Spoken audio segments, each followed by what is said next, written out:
ये वीडियो आपको बहुत ही ज़्यादा बोरिंग लग सकता है, पर याद रखिएगा बोरिंग और बकवास में अंतर होता है। और ये जानने के बावजूद भी अगर आप इस वीडियो को पूरा देखते हैं तो आपका तहे दिल से शुक्रिया। राहुल गांधी का रेप केस चला था, याद है कि नहीं?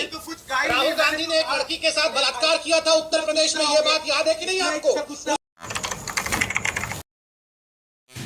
सर रिपोर्ट लिखवाना है। अच्छा, हमको लगा डांस के लिए ऑडिशन देने हैं। अरे मैडम, रिपोर्टें लिखाने से कोई यहाँ आता है? बताइए क्या हुआ आपके साथ? मेरे साथ नहीं, मेरी बेटी के साथ रेप हुआ है, उसका रिपोर्ट लिखाना है। उतनी भी बुरी नहीं है आपकी। ऐसे कैसे बात कर रहे हैं आप? अरे मैडम, इतना इमोशनल होने का जरूरत नहीं है। देखिए मेरी बात सुनिए, जैसे आप लोग के लिए अखबार में रेप का खबर पढ़ना बात है ना, वैसे ही हम लोग के लिए रिपोर्ट लिखना। तो इतना इमोशनल होने का जरूरत नहीं है। बताइए किसके खिलाफ रिपोर्ट लिखाना है? अब अरे बताइए, फिर कहेंगे आप लोग पुलिस वाला ही खराब होता रिपोर्ट नहीं। बताइए, अब पता नहीं पता है। बताइए। राहुल गांधी। साला मैडम, पेन का इंक खत्म हो गया, रिपोर्ट लिख देते। सीधा सीधा कहिए ना, रिपोर्ट लिखना नहीं चाहते हैं आप? देखिए मेरी बात सुनिए शांति दिमाग से। जैसे इंसान के लिए सही गलत कुछ नहीं होता, इंसान के मानने का होता है ना कि मान लिया तो सही। उसी तरह रेप, अब जो आपकी बेटी के साथ हुआ, आज नहीं तो कल होना ही था। शादी के बाद होता सही होता, अभी हो रहा है तो गलत। सर, आपकी बेटी है? मैडम हद में। अच्छा, अभी हद याद आ गया। जो मेरे बेटी के साथ हुआ आपके बेटी और बीवी के साथ होगा तो वो भी चलेगा, तब आप मान लीजिएगा सही है तो आप मान सकते हैं सर, हम नहीं। क्रोधात् भवति सन्मोह, सन्मोहा स्मृति विभ्रम, स्मृति भ्रंशा बुद्धिनाशो, बुद्धिनाशा तत्प्रणशयति। अर्थ जानती है मैडम? क्रोध से न मनुष्य की बुद्धि सब मारी जाती है, यानी मूढ़ हो जाती है, कुंद हो जाती है। इससे स्मृति भ्रमित हो जाता है। स्मृति भ्रमित हो जाने से ना मनुष्य की जो बुद्धि होती है वो नष्ट हो जाती है और बुद्धि का नाश हो जाता है। और जो बुद्धि का नाश हो जाने पर ना मनुष्य अपना खुद का ही नाश कर बैठता है। और आप जो कर रही हैं ना, इससे आप अपने और अपने परिवार का नाश ही करेंगे। आपको पता है रिपोर्ट, हम तो क्या, कोई बड़ा से बड़ा पावर भी, सर रिपोर्ट तो क्या मैडम, अगर कोई आपके साथ आके खड़ा हो जाए ना तो हम अपना नाम बदल देंगे। अच्छा सर, तो ये भी आप सुने ही होंगे, यदा तदा ही धर्मस्य ग्लानिर्भवति भारत, अभ्युत्थानं धर्मस्य तदात्मानं सृजाम्यहम्। अर्थात श्री कृष्ण कहते हैं कि जब जब इस धरती पे अधर्म का नाश होगा और अधर्म का विकास होगा ना, तब तब मैं धर्म की रक्षा करने और धर्म का विकास करने हेतु अवरित होता हूँगा। अरे मैडम, ये तो आपने एकदम फिल्मी बात कर दी। देखिए कलयुग है, आपके राम और श्री कृष्ण जब आएंगे तब आएंगे, लेकिन कौरव और रावण आ चुके हैं धरती पे, ठीक है? तो अब हम समझा ही सकते थे, जा सकती हैं आप। और देखिए मेरी बात बुरी जरूर है लेकिन सच यही है, आप लोग की भलाई। घर जाइए, सब परिवार एक एक नींद का गोली खा के मस्त सो जाइए, एकदम थोड़ा गहरा नींद में सोएंगे ना, सब ठीक हो जाएगा। मम्मी, पुलिस वाला ठीक कह रहा था, घर चलते हैं ना।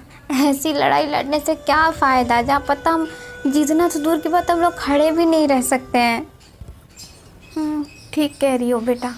उससे पहले ना एक काम करते हैं, दुकान चलते हैं, उसके मेडिकल शॉप पे नींद की दवा ले लेंगे। नींद की दवा किसने? पुलिस वाले ने कहा ना दवा खा के सो जाएंगे। तुम्हें तो दवा खाने की ज़रूरत नहीं है, ऐसे ही सब भुला गई। याद रखना पर कि लड़के ना मरना ज़्यादा अच्छा है मर मर के जीने से, लेकिन जिसके लिए हम लड़ना चाहते हैं जब वही नहीं लड़ना चाहिए तो फिर चलो घर चलते।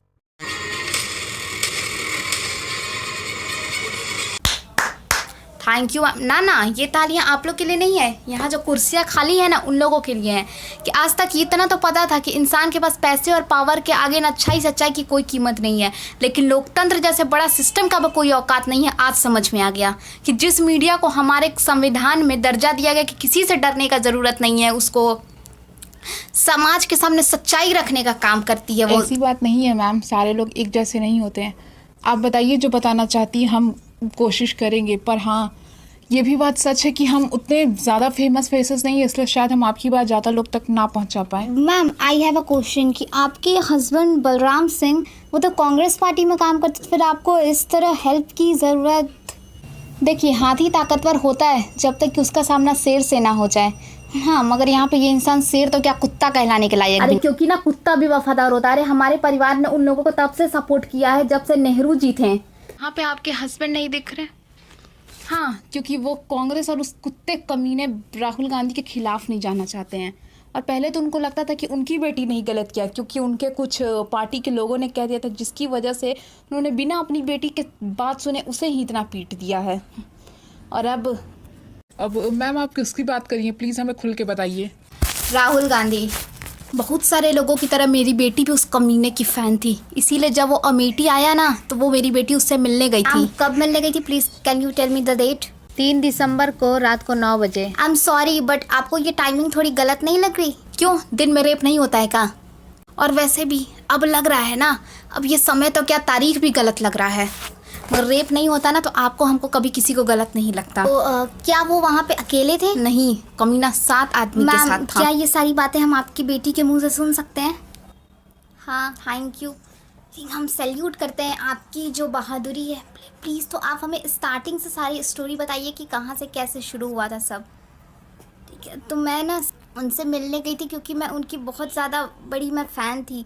तो वहाँ पे जब मैं गई तो उनके जो गेस्ट हाउस था वहाँ पे वो अपने साथ दोस्तों के साथ बैठ के शराब पी रहे थे। तो मैं गई तो उन्होंने मुझे भी शराब पहले ऑफ़र की, फिर जब हम उनको मना कर दिए तो लेकिन फिर वो इतने ज़्यादा नशे में थे और उसी नशे में उन सब ने हमारे साथ, और वहाँ पे जितने लोग भी बाहर थे सबको पता था कि क्या हो रहा है, लेकिन कोई भी उनके डर से कुछ नहीं बोला। हम दरवाज़ा पूरा पीट रहे थे,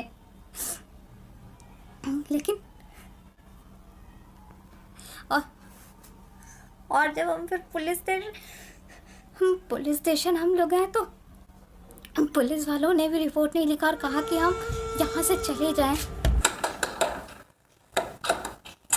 अरे नमस्ते भाभी जी। और पहचान तो गई होगी हम लोग को, काहे आए हैं ये भी समझ में आ गया। काहे जीत पे अड़ी हुई हैं बताइए। इतना बढ़िया घर है, अच्छा खासा जिंदगी चल रहा है।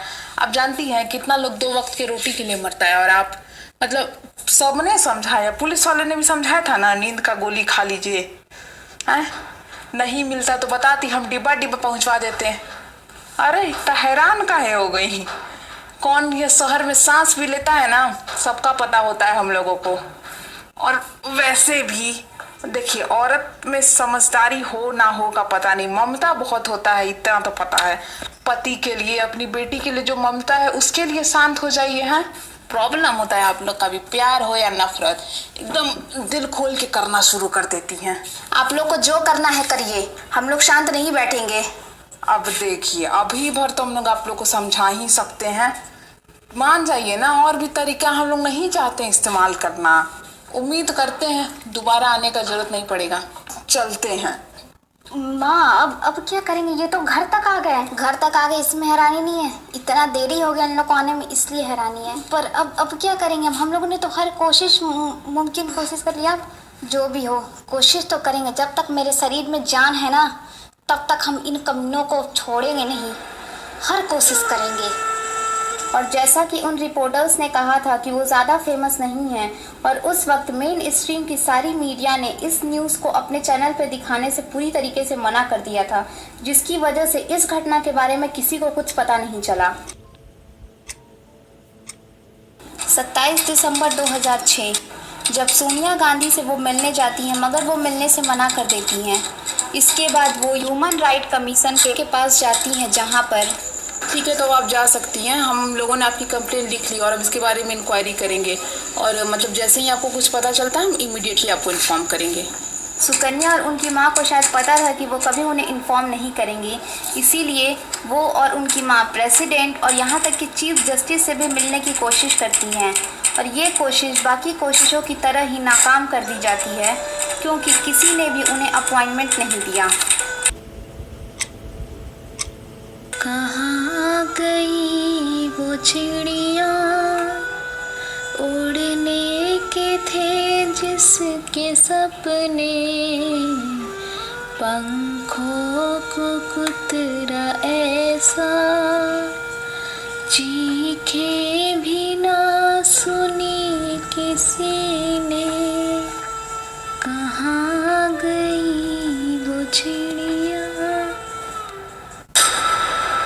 दादाजी दादाजी बड़ी इतने दिन से हम दे रहे हैं। देखिए चलिए न्यूज में क्या दिखा रहा है। इतने दिन से वो जो बोल रहे थे ना अपनी बात पे पलट कर जल्दी चलिए। पर क्यों ली रहा यू टर्न?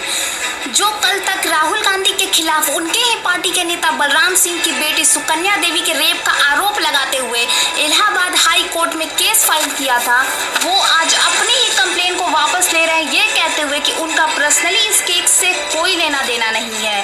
और यहाँ तक कि उन्होंने ये सब अपनी ही समाजवादी पार्टी, और सिर्फ इतना ही नहीं, उन्होंने इसमें खुलकर नाम लेते हुए कहा है कि मुलायम सिंह और सीएम अखिलेश यादव के दबाव में उन्होंने ये सब कुछ किया है। इस बयान ने बहुत सारे सवाल खड़े कर दिए, जिसका जवाब पाने के लिए हमें कुछ दिन पहले जाना। सुकन्या देवी और किशोर समृद्धि दो नाम जो सबसे ज्यादा हाईलाइट्स में आए, क्योंकि सुकन्या देवी को हाईलाइट्स में लाने वाले थे किशोर समृद्धि, जिन्होंने ये नाम लेकर राहुल गांधी के ऊपर आरोप लगाया कि उन्होंने 2006 में इस लड़की का रेप किया था। ऐसा नाम जिसे आज तक कोई नहीं जानता था। अचानक से 2011 में उनको इसकी याद आती है और उनका ऐसा मानना था कि रेप करने के बाद उन्होंने हर मुमकिन कोशिश की, पैसे से लेकर ताकत का इस्तेमाल करके उन्हें चुप कराने की, मगर सुकन्या देवी और उनकी मां किसी भी कीमत पर चुप होने वाली नहीं थी। यहाँ तक कि उन्होंने सोनिया गांधी और यहाँ तक कि प्रेसिडेंट तक से मिलने की कोशिश के बाद, जो ऑब्वियसली ना सफल रहा, जिसके बाद अचानक से वो और उनका पूरा परिवार लापता हो जाता है। सिर्फ उनका परिवार ही नहीं, वीडियोग्राफर ध्रुपद और कैमरामैन जिन्होंने सुकन्या का स्टेटमेंट रिकॉर्ड किया था, वो तक अभी तक लापता है। और कमाल की बात है कि वो सिर्फ यही नहीं रुके, उन्होंने सिर्फ मीडिया को इतनी बुरी तरीके से घसीटा और कहा कि हम मीडिया उस समय ये बात लोगों के सामने इसलिए नहीं आई क्योंकि हम चुप थे, हम राहुल गांधी के डर से इस मामले को सामने नहीं लेकर आ रहे थे, सिर्फ चंद न्यूज चैनलों को छोड़कर, जिस वजह से ये बात लोगों तक नहीं पहुंच पाई। मगर कहते हैं ना, झूठ की उम्र ज्यादा नहीं होती, ये बात उन पर एकदम फिट होती है। मगर इसके बारे में बाद में चर्चा करेंगे, क्योंकि अब तक वो हम मीडिया पे जिस पे आरोप लगाए थे, अब हम ही आपको सच्चाई से रूबरू कराएंगे। क्योंकि असल सच्चाई है क्या? असल सच्चाई यही है कि वो सच्चाई ये है कि कोर्ट के कहने पर जब पुलिस ने इस केस की इन्वेस्टिगेशन की तो इस बात में कोई भी सच्चाई सामने नहीं आई। ये बिल्कुल ठीक सुना आपने, क्योंकि किशोर समृद्धि के अनुसार उन्होंने जो एड्रेस दिया था वो एड्रेस कोई एग्जिस्ट ही नहीं करता है। यहाँ तक कि उसमें ये भी पाया गया कि बलराम सिंह ने अपना घर तक बेच दिया और वो दूसरी जगह चले गए, और यहाँ तक कि उनकी बीवी बेटी का नाम तक गलत मेंशन किया गया है। इसको अब क्या कहेंगे पता नहीं, वो आप डिसाइड करिए, लेकिन सच्चाई हमारा काम है सामने जो हम लाएंगे। और सिर्फ इतना ही नहीं, इन्वेस्टिगेशन में ये भी पता चला है कि उनकी बीवी का नाम सुशीला देवी है और उनकी बड़ी बेटी का नाम कीर्ति सिंह, कोई सुकन्या देवी नहीं। और यहाँ तक कि हमारे जब कुछ लोगों ने वहाँ जाकर छानबीन की, जिस एड्रेस पे उन लोगों ने बताया था, पता चला कि जब उन्होंने सुकन्या देवी की फोटो दिखाई तो ये पता चला कि वो कोई और ही औरत है, उनकी बेटी नहीं। जो केस अब तक इतना बड़ा और फेमस हो चुका था, क्यों नहीं इसके साथ कोई अपना नाम जोड़ना चाहेगा फेम पाने के लिए। और ऐसा ही कुछ हुआ, गजेंद्र पाल के एक इंसान ने खुद को उनका रिश्तेदार बताया, जो बाद में गलत साबित हुआ, जिसकी वजह से हाई कोर्ट ने उन्हें और किशोर समृद्धि को, राहुल गांधी को गलत चीजों में फंसाने के कारण उनके ऊपर 50 लाख का फाइन लगाया, जिसमें से तय किया गया कि 25 लाख रुपए कृति सिंह, 20 लाख रुपए राहुल गांधी और 5 लाख रुपए डीजीपी, यूपी के डीजीपी को एज ए रिवॉर्ड दिया जाएगा। वहीं पे गजेंद्र पाल के ऊपर 5 लाख के ऊपर फाइन लगाया गया, जिसके साथ ही कोर्ट ने उन्हें बहुत ज्यादा फटकारा। ये जो उनकी सच्चाई सामने आई है, ये सब होने के बाद भी जो यू टर्न उन्होंने सिर्फ इसलिए लिया है क्योंकि उनकी सच्चाई लोगों के सामने आ गई है। पर अब होगा क्या फायदा? तो देखा आपने किस तरह एक अच्छे सच्चे और ईमानदार राजनेता को गिराने के लिए, उसकी लोकप्रियता कम करने के लिए लोग किस हद तक जा सकते हैं। औरत यहाँ तक कि उसकी इज्जत को हथियार बनाने से भी लोग नहीं चूकते। इसे ही कहते हैं पॉलिटिक्स। पर इनको कौन समझाए कि लोग बेवकूफ नहीं है, ये लोकतांत्रिक देश है। यहाँ पे इतनी गंदी पॉलिटिक्स खेलकर आप कभी भी नहीं जीत सकते हैं। राहुल गांधी के लिए हम यही कामना करते हैं कि वो जो ये लड़ाई लड़ रहे हैं, क्योंकि उनके वकील इस 3 दिन से केस कोर्ट में लगातार केस लड़ रहे हैं, तो हम उनसे यही कहना चाहेंगे कि हम सब आपके साथ, पूरा देश आपके साथ है। आप लोग अच्छाई और सच्चाई को पहचानना जानते हैं, कौन कितना सच्चा है और कौन कितना झूठा, कि सच्चाई लोगों तक पहुंच जाती और लोगों को पहचाना बखूबी आता है। October 2012, the Supreme Court disposed of the petition terming the case a politically motivated one with malice and vendetta and reduced the fine on Kishore Samrite from rupees 50 lakhs to rupees 10 lakhs. साला इतना ही था तो पलटी मारने का क्या जरूरत था भाई? सारा नाटक करने के बाद आखिर इतना ही दुश्मनी था तो अब गठबंधन कैसे कर ले रहा है, समझ में नहीं आ रहा है। आज तक तो कभी आरोप नहीं लगा उस केस के बारे में, कभी तो किसी को बोलना चाहिए। उस टाइम तो सामने आ गया कि उन लोग ही जबरदस्ती तो बुलवाए पहले ही हैं। पता तो सब झूठा ही है, वरना कुछ साबित नहीं मम्मा, होता। अब उस सुकन्या और उसकी फैमिली कहाँ होगी? मीडिया वाले साले सब चमचा नेता सबका ना कोई ईमान धर्म नहीं होता है साला।